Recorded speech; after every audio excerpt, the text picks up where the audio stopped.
Hello everyone, welcome to anthro Adda. इस video में हम डिस्कस करेंगे about the Gause law. The Gause law it is named after the Russian biologist Georgy Gause. अब इसको और क्या बोला जाता है? इसको बोला जाता है the principle of competitive exclusion.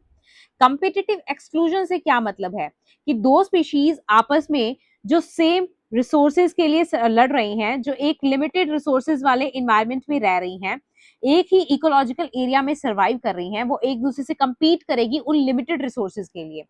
अब क्योंकि रिसोर्सेज लिमिटेड हैं, तो लिमिटेड रिसोर्सेज की कंडीशन में क्या होगा कि कोई एक स्पीशीज तो होगी स्ट्रॉन्ग स्पीशीज एंड कोई एक स्पीशीज होगी द वीकर स्पीशीज।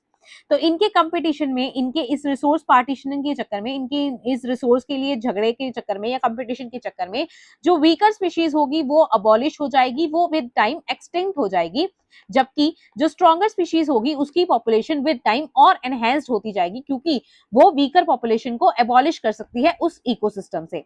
तो इसी से मतलब बनता है प्रिंसिपल ऑफ द कॉम्पिटिटिव, क्योंकि इनमें कंपटीशन हो रहा है, and the exclusion, competitive exclusion, क्योंकि वीकर स्पीशीज को द स्ट्रॉन्गर स्पीशीज ने एक्सक्लूड कर दिया फ्रॉम दिस एनवायरमेंट।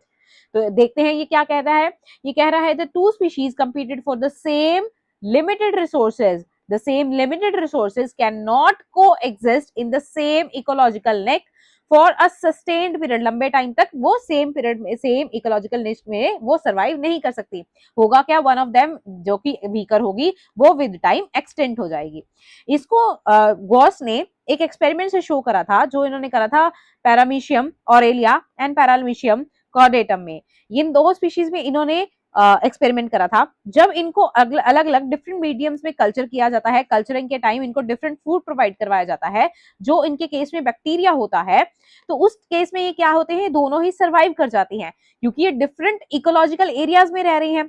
बट अगर इनको सेम इकोलॉजिकल एरियाज में सिमिलर कल्चर मीडियम में इनको ग्रो किया जाता है, तो ये इनमें से एक जो वीकर है, जो कि पैरामीशियम कॉर्डेटम, ये इनकी इसकी पॉपुलेशन विद टाइम डिक्लाइन होने लग जाती है और इवेंचुअली इसकी पॉपुलेशन जो है ये एक्सटिंक्ट कर जाती है। तो इस एग्जांपल से गॉस ने अपना गॉस लॉ दिया था, ये प्रिंसिपल ऑफ कॉम्पिटिटिव एक्सक्लूजन दिया।